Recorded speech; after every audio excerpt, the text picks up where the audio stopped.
Hello everyone, and welcome back to our channel.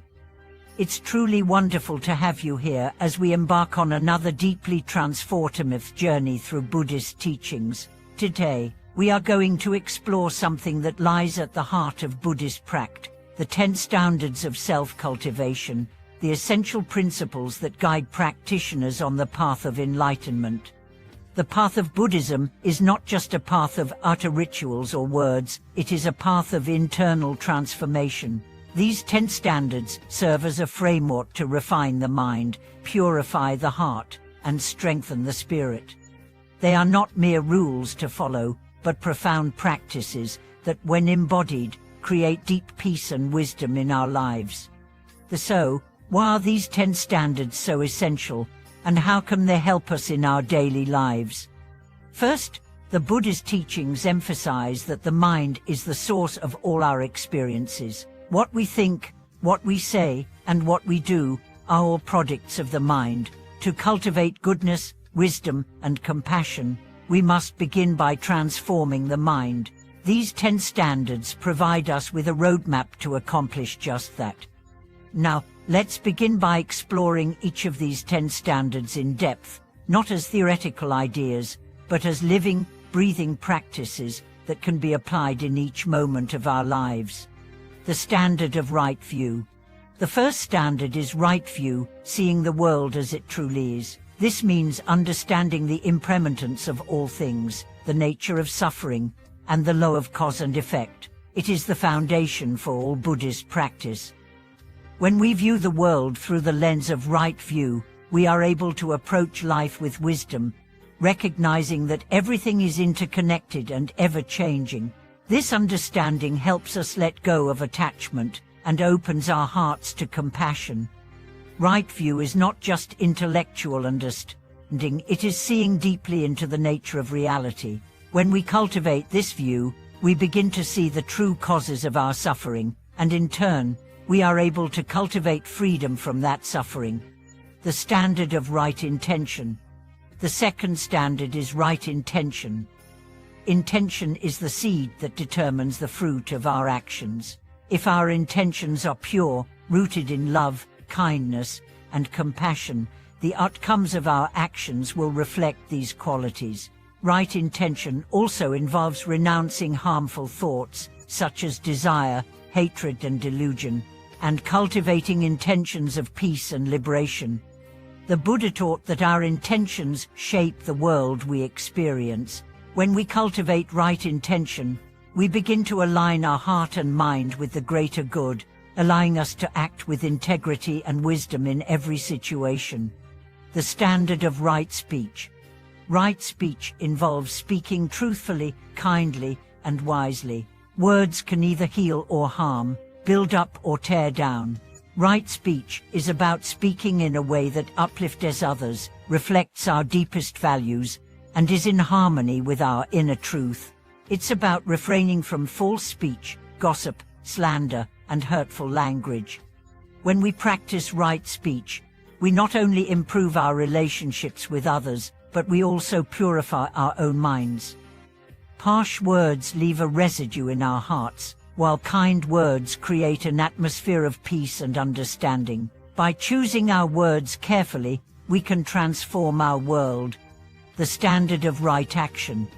Right action refers to acting in ways that are moral, ethical, and compassionate. This standard encompasses the fundamental precepts of Buddhism, refraining from killing, stealing, and sexual misconduct, as well as acting in ways that promote peace, harmony, and the welfare of all beings. Right action is about living in alignment with our highest values. It's not about rigid rules, but about acting with intention and care. When we practice right action, we move through life with clarity and purpose, ensuring that our actions benefit both ourselves and others. The standard of right livelihood. Right livelihood means earning a living in a way that does not harm others or the world. It involves choosing work that is ethical, sustainable, and beneficial to society. The Buddha warned against occupations that exploit, deceive, or harm living beings. Right livelihood also involves finding a profession or vocation that is in harmony with our spiritual values and brings us fulfillment.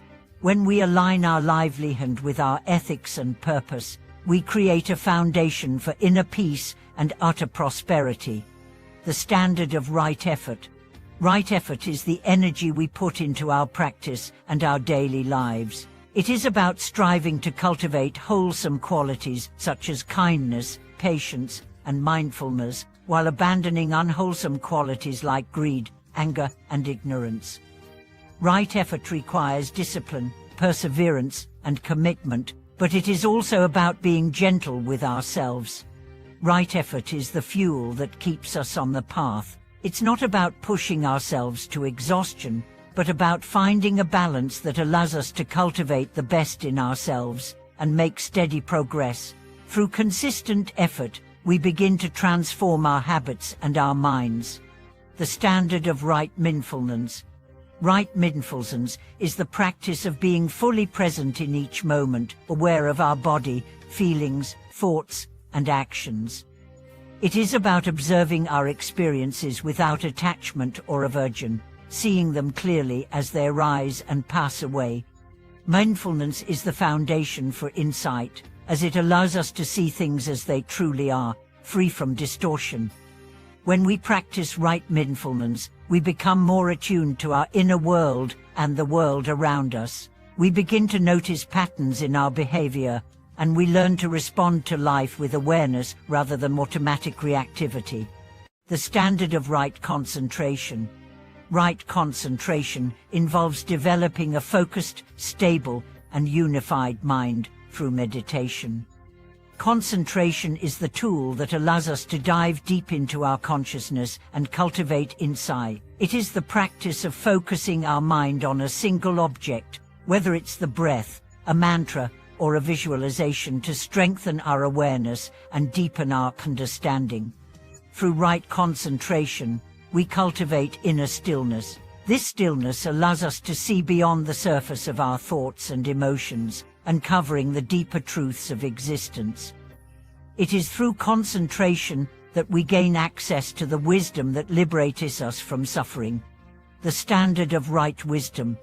Right wisdom is the culmination of all the preceding practices. It is the wisdom that arises from seeing clearly into the nature of the mind, the world, and the nature of suffering itself. Right wisdom involves understanding the Four Noble Truths and realizing the impermanence, interconnectedness, and emptiness of all phenomena. This wisdom is not intellectual knowledge alone, it is experiential. It comes through practice. Though seeing for yourself the truth of what the Buddha taught, right wisdom allows us to let go of delusions and see the world as it truly is, unclouded by attachment or ignorance. The standard of right liberation. Finally, right liberation is the natural outcome of following the other standards. It is the freedom from suffering, the realization of nirvana, where the mind is completely liberated from greed, hatred, and delusion.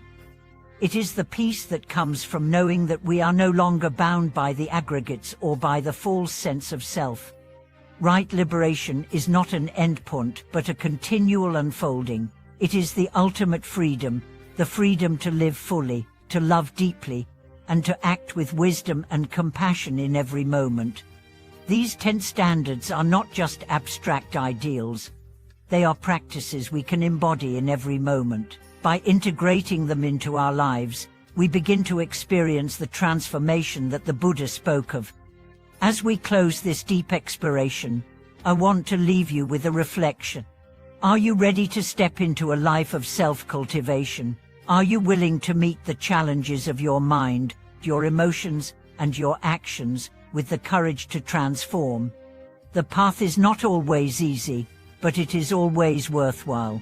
Every moment is an opportunity to practice, to grow, and to awaken. Thank you for walking this path with me today. If this video resonated with you, I invite you to share your thoughts in the comments. How do these 10 standards show up in your life? How can you integrate them more deeply into your practice? Please don't forget to like this video, subscribe to the channel, and share it with anyone who might benefit from this wisdom. Thank you for watching this video. Until next time, may your path be filled with clarity, compassion, and the deep peace that comes from self-cultivation.